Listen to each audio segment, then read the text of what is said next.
Hello friends, स्वागत करता हूं आपका अपने YouTube चैनल संघर्ष क्लासेस में। या दोस्तों, अभी तक मेरे चैनल को सब्सक्राइब नहीं किया, जल्दी से सब्सक्राइब कर लीजिए, साथ में बेल आइकन बटन जरूर दबा दीजिए, जिससे कि मेरी सही वीडियो आप तक पहुंचती रहे। चलिए आज की क्लास की शुरुआत करते हैं। बात करते हैं हिंदी के प्रश्नों की। तो हमारा पहला प्रश्न है, श्रोता के लिए किस सर्वनाम का प्रयोग किया जाता है? अगर ऑप्शन की बात करें, ऑप्शन ए उत्तम पुरुषवाचक सर्वनाम, ऑप्शन बी मध्यम पुरुषवाचक सर्वनाम, ऑप्शन सी अन्य पुरुषवाचक सर्वनाम, ऑप्शन डी इनमें से कोई नहीं। देखिए, बात करें श्रोता, श्रोता में इसका आता है बात सुनने वाला, ठीक है, बात को सुनने वाला। अब बात करें उत्तम पुरुषवाचक सर्वनाम की, पहले ये जान लीजिए कि पुरुषवाचक सर्वनाम किसे कहते हैं। तो आप यहां पर जान लीजिए कि जिन सर्वनाम शब्दों का प्रयोग वक्ता या फिर बात कहने वाले के स्थान पर, या फिर बात सुनने वाले के स्थान पर, या फिर जिसके बारे में बात की जा रही है उसके स्थान पर प्रयोग किया जाता है, उन्हें क्या कहते हैं? पुरुषवाचक सर्वनाम कहते हैं। अब पुरुषवाचक सर्वनाम के कितने भेद होते हैं? 3 भेद होते हैं। कौन कौन से? उत्तम पुरुषवाचक सर्वनाम, मध्यम पुरुषवाचक सर्वनाम और अन्य पुरुषवाचक सर्वनाम। अगर हम बात करें उत्तम पुरुषवाचक सर्वनाम की, तो इसमें क्या होता है? वक्ता स्वयं के लिए कहता है, वक्ता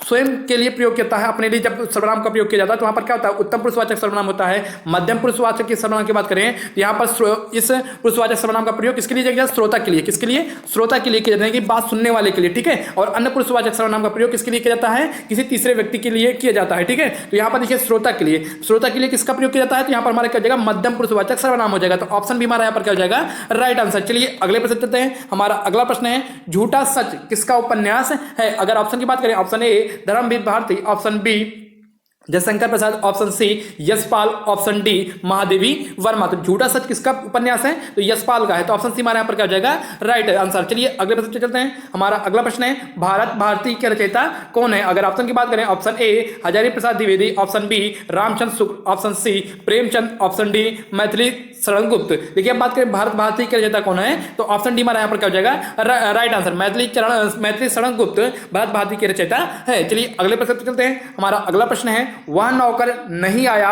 वाक्य में कौन सा विशेषण है? अगर ऑप्शन की बात करें, ऑप्शन ए गुणवाचक विशेषण, ऑप्शन बी संख्यावाचक विशेषण, ऑप्शन सी परिमाणवाचक विशेषण, ऑप्शन डी सार्वनामिक विशेषण। देखिए, बात करते हैं विशेषण की, तो आप जान लेते हैं विशेषण किसे कहते हैं। तो विशेषण जो शब्द जो संज्ञा और सर्वनाम की विशेषता बताते हैं उन्हें क्या कहते हैं? विशेषण कहते हैं। विशेषण के कितने प्रकार होते हैं? 4 प्रकार के। कौन कौन से? गुणवाचक, संख्यावाचक, परिमाणवाचक और सार्वनामिक विशेषण, ठीक है। हम बात करते हैं गुणवाचक विशेषण की। तो गुणवाचक विशेषण किसे कहते हैं? वह विशेषण शब्द जो संज्ञा या सर्वनाम के गुण या स्वभाव को बताता है उसे क्या कहते हैं? गुणवाचक विशेषण कहते हैं। संख्यावाचक विशेषण की बात करें तो वह विशेषण शब्द जो संज्ञा सर्वनाम की संख्या का निर्धारण करता है, किसकी संख्या का निर्धारण करता है, वहां पर कहता है हमारा संख्यावाचक विशेषण होता है। अगर परिमाणवाचक विशेषण की बात करें तो वह विशेषण शब्द जो संज्ञा या सर्वनाम की मात्रा, परिमाण, नाप, तौल आदि का बोध कराता है, वहां पर क्या होता है? हमारा परिमाणवाचक विशेषण होता है। सार्वनामिक विशेषण की बात करें तो सार्वनामिक विशेषण किसे कहते हैं? तो वह सर्वनाम शब्द जो विशेषण के रूप में, वह सर्वनाम शब्द जो विशेषण के रूप में किसी संज्ञा सर्वनाम शब्द की विशेषता बताता है, ठीक है।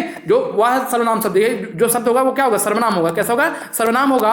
और लेकिन किसका काम करेगा? विशेषण का काम करेगा। तो वहां पर क्या होगा? हमारा सर्वनामिक विशेषण होगा। तो यहां पर देखिए, वह नौकर नहीं आया वाक्य में वह को बताना है कि वह कौन सा विशेषण है। तो यहां पर देखिए, पहली बात तो वह किसकी विशेषता बता रहा है? नौकर की। तो नौकर की विशेषता संज्ञा सर्वनाम की विशेषता बताने वाले शब्द को क्या कहते हैं? विशेषण कहते हैं। और यह हमारे क्या है? सर्वनाम है, इसलिए हमारा क्या हो जाएगा? सर्वनामिक विशेषण हो जाएगा। ऑप्शन डी हमारे यहां पर क्या होगा? Right answer. चलिए अगले प्रश्न चलते हैं। हमारा अगला प्रश्न है, भरत मुनि ने रस सूत्र का विवेचन अपने किस ग्रंथ में किया है? अगर ऑप्शन की बात करें, ऑप्शन ए नाट्य दर्पण, ऑप्शन बी हृदय दर्पण, ऑप्शन सी नाट्य शास्त्र, ऑप्शन डी इनमें से कोई नहीं। देखिए, अगर हम बात करें भरत मुनि ने रस सूत्र का विवेचन अपने किस ग्रंथ में किया है? तो नाट्य शास्त्र में किया है। ऑप्शन सी हमारा यहाँ पर क्या हो जाएगा? Right answer. चलिए अगले प्रश्न चलते हैं। हमारा अगला प्रश्न है, जिस पेड़ के पत्ते झड़ गए हों, जिस पेड़ के पत्ते झड़ गए हों वाक्यांश के लिए एक शब्द है। अगर आप शब्द की बात करें, ऑप्शन ए पत्रहीन, ऑप्शन बी बख्तर, ऑप्शन सी अपत, ऑप्शन डी इनमें से कोई नहीं। यहां पर देख लीजिए, जिस पेड़ के पत्ते झड़ गए हों उसके लिए क्या प्रयोग किया जाएगा? अपत का प्रयोग किया जाता है। तो ऑप्शन सी हमारे यहाँ पर क्या हो जाएगा? Right answer. चलिए अगले प्रश्न चलते हैं। हमारा अगला प्रश्न है, जो सदा दूसरों का पर संदेह करता है वाक्यांश के लिए एक शब्द है। अगर ऑप्शन की बात करें, ऑप्शन ए जिज्ञासु, ऑप्शन बी संकालु, ऑप्शन सी आकाशचुंबी, ऑप्शन डी इनमें से कोई नहीं। जो सदा दूसरों पर संदेह करता है उसके लिए क्या प्रयोग किया जाता है? संकालु प्रयोग किया जाता है। ऑप्शन बी हमारा पर क्या हो जाएगा?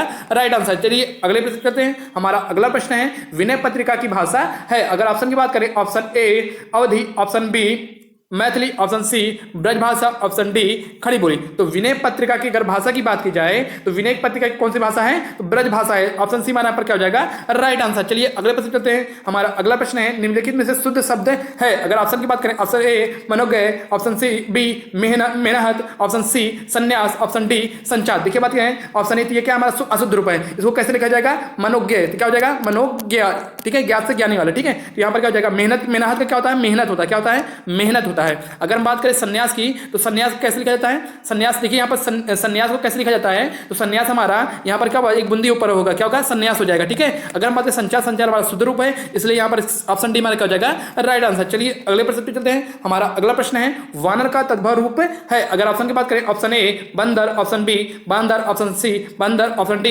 इनमें से कोई नहीं। तो वानर का तद्भव रूप क्या होता है, बंदर होता है। ऑप्शन ए हमारा क्या हो जाएगा यहाँ पर, राइट आंसर। चलिए अगले प्रश्न चलते हैं। हमारा अगला प्रश्न है काजू शब्द का संबंध किस भाषा से है। अगर ऑप्शन की बात करें, ऑप्शन ए अरबी भाषा, ऑप्शन बी चीनी भाषा, ऑप्शन सी जापानी भाषा, ऑप्शन डी पुर्तगाली भाषा। तो काजू शब्द का भाषा किस संबंध से है, तो हमारा किससे है, पुर्तगाली भाषा से है। तो ऑप्शन डी हमारा यहाँ पर क्या हो जाएगा, राइट आंसर। चलिए अगले प्रश्न चलते हैं। हमारा अगला प्रश्न है अंडे का शहजादा का अर्थ है। अगर ऑप्शन की बात करें, ऑप्शन ए चालाक व्यक्ति, ऑप्शन बी कमजोर व्यक्ति, ऑप्शन सी अनुभवहीन व्यक्ति, ऑप्शन डी इनमें से कोई नहीं। तो अंडे का शहजादा का अर्थ क्या होगा, अनुभवहीन व्यक्ति। ऑप्शन सी हमारा क्या हो जाएगा, राइट आंसर। चलिए अगले प्रश्न चलते हैं। हमारा अगला प्रश्न है अंधे को दीपक दिखाना का अर्थ है। अगर ऑप्शन की बात करें, ऑप्शन ए ना समझ को रोशनी देना, ऑप्शन बी ना समझ को उपदेश देना, ऑप्शन सी अंधे को रास्ता देना, ऑप्शन डी इनमें से कोई नहीं। तो अंधे को दीपक दिखाने का अर्थ क्या होगा, ना समझ को उपदेश देना। तो ऑप्शन बी हमारा क्या जगह यहाँ पर, राइट आंसर। चलिए अगले प्रश्न चलते हैं। हमारा अगला प्रश्न है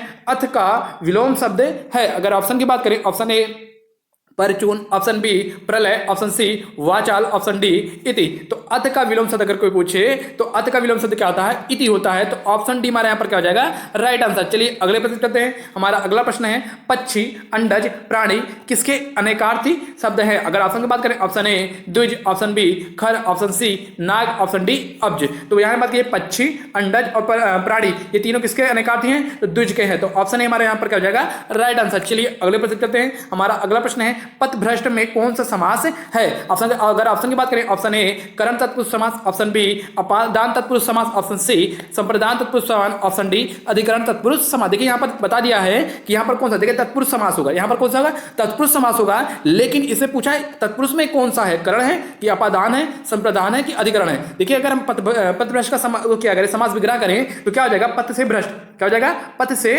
भ्रष्ट, ठीक है, क्या हो जाएगा, पथ से भ्रष्ट। तो यहाँ पर याद रखिए, देखिए करण में क्या होता है, करण का की कारक विभक्ति क्या होती है, तो क्या होता है, से होता है। लेकिन क्या होता है, द्वारा के अर्थ में आएगा, क्या होगा, द्वारा के अर्थ में आएगा। अपादान का कारक विभक्ति का तो ये भी से होता है, लेकिन अलगाव के, किसके, अलगाव के अर्थ में होगा। संप्रदान की बात करें, संप्रदान का कारक विभक्ति क्या होता है, के लिए होता है। अगर अधिकरण कारक की विभक्ति बात करें तो में पर या फिर ऊपर होता है। देखिए यहाँ पर बात करें, अब पथभ्रष्ट की बात करें, पथभ्रष्ट में क्या होता है, इसका समास करेंगे तो क्या होगा, पथ से भ्रष्ट, क्या हो जाएगा, पथ से भ्रष्ट। तो यहाँ पर देखिए से आ रहा है, क्या है, यहाँ पर से आ रहा है, तो से किसमें आता है, करण में आता है या फिर अपादान में आता है। करण में देखिए क्या होता है, द्वारा के अर्थ में आएगा, लेकिन अपादान में क्या आता है, से का प्रयोग क्या होता है, अलगाव के अर्थ में होता है, किसके, अलगाव के। यानी कि यहाँ पर देखिए पथ से भ्रष्ट, पथ से अलग होने की बात हो रही है, इसलिए यहाँ पर क्या हो जाएगा, अपादान तत्पुरुष समास हो जाएगा। तो ऑप्शन बी हमारा क्या हो जाएगा यहाँ पर, राइट आंसर। पथ भ्रष्ट में कौन सा समास है, तो अपादान तत्पुरुष समास है। ऑप्शन बी हमारा क्या होगा, राइट आंसर। चलिए अगले प्रश्न चलते हैं। हमारा अगला प्रश्न है धीरे धीरे में कौन सा समास है। अगर ऑप्शन की बात करें, ऑप्शन ए द्वंद्व समास, ऑप्शन बी द्विग समास, ऑप्शन सी अव्ययीभाव समास, ऑप्शन डी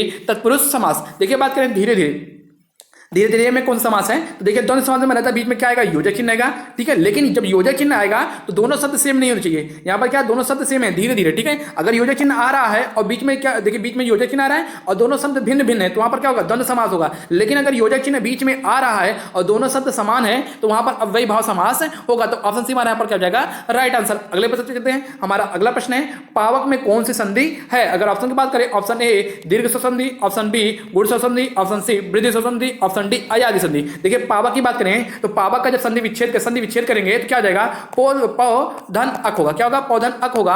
और पौ में क्या हो जाएगा, इसका मेल यहाँ अ का मेल किससे हो रहा है, आ से हो रहा है, ये किसमें परिवर्तित हो जाएगा, अ में, किसमें, अ में परिवर्तित हो जाएगा। तो यहाँ पर क्या हो जाएगा, पौ धन पौ क्या हो जाएगा, पौ का मेल किससे हो रहा है, अक से, यानी कि हमारा अ का मेल औ का मेल किससे हो रहा है, आ से हो जाएगा, किसमें बदल जाएगा, औ में बदल जाएगा। तो यहाँ पर पहले से ही आधा पा रहेगा और लास्ट में क्या हो जाएगा, का होगा, तो क्या हो जाएगा, पावक हो जाएगा। ठीक है, तो यहाँ पर कौन संधि होगी, यहाँ पर जब ओ और ए अय का मेल अन्य स्वर से हो रहा है या फिर तो वहां पर कौन सी संधि होती है, अयारी स्वर संधि होती है। तो ऑप्शन डी हमारे यहाँ पर क्या हो जाएगा, राइट आंसर। चलिए अगले प्रश्न चलते हैं। हमारा अगला प्रश्न है बहिर्मुखी शब्द में कौन सा उपसर्ग है। अगर ऑप्शन की बात करें, ऑप्शन ए बाही, ऑप्शन बी बही, ऑप्शन सी बहिर, ऑप्शन डी बाहिर। ठीक है, देखिए बहिर्मुखी की बात करें तो बहिर्मुखी में कौन सा उपसर्ग है, तो हमारा बहिर है। तो ऑप्शन सी हमारा यहाँ पर क्या हो जाएगा, राइट आंसर। चलिए अगले प्रश्न चलते हैं। हमारा अगला प्रश्न है छा ध्वनि किस के अंतर्गत आती है। अगर ऑप्शन की बात करें, ऑप्शन ए ऊष्म व्यंजन, ऑप्शन बी अंतःस्थ व्यंजन, ऑप्शन सी संयुक्त व्यंजन, ऑप्शन डी स्पर्श संघर्षी व्यंजन। देखिए बात करें ऊष्म व्यंजन की, तो ऊष्म व्यंजन में कौन कौन से हो जाएंगे हमारे, सा और हा, ये चारों हमारे क्या जाएंगे, उसमें जाएंगे। अंतःस्थ व्यंजन की बात करें तो क्या हो जाएगा, या, रा, ला और वाह हमारे क्या हो जाएंगे, अंतःस्थ व्यंजन हो जाएगा। संयुक्त व्यंजन की बात करें, देखिए इससे पहले क्या कहते हैं स्पर्श संघर्षी व्यंजन की, तो किसमें क्या कहते हैं, चा, छा, जा और झा, ये चारों क्या आते हैं, स्पर्श संघर्षी व्यंजन होते हैं। अगर बात करें संयुक्त व्यंजन की, संयुक्त व्यंजन में कौन कौन से आते हैं, छा, त्र, छत्र, ज्ञ और स्र। ठीक है, ये चारों हमारे कहते हैं हमारे संयुक्त व्यंजन होते हैं। तो यहाँ पर छा है, तो यहाँ पर छा हमारा किसमें आ जाएगा, संयुक्त व्यंजन में आएगा। तो ऑप्शन सी हमारे पर क्या हो जाएगा, राइट आंसर। चलिए अगले प्रश्न चलते हैं। हमारा अगला प्रश्न है मृगेंद्र का पर्यायवाची है। अगर ऑप्शन की बात करें, ऑप्शन ए केसरी, ऑप्शन बी व्याघ्र, ऑप्शन सी हरि, ऑप्शन डी उपयुक्त सभी। तो यहाँ पर मृगेंद्र का पर्यायवाची क्या होता है, केसरी भी होता है, व्याघ्र भी होता है और हरि भी होता है, यानी ये तीनों ही हमारे क्या है, मृगेंद्र के पर्यायवाची है। तो हमारा ऑप्शन डी हमारे पर क्या हो जाएगा, राइट आंसर, उपयुक्त सभी। आज का वीडियो यहीं तक। अगर आपको वीडियो अच्छा लगा हो तो चैनल को लाइक कीजिए, सब्सक्राइब कीजिए और दोस्तों के साथ शेयर जरूर कीजिए।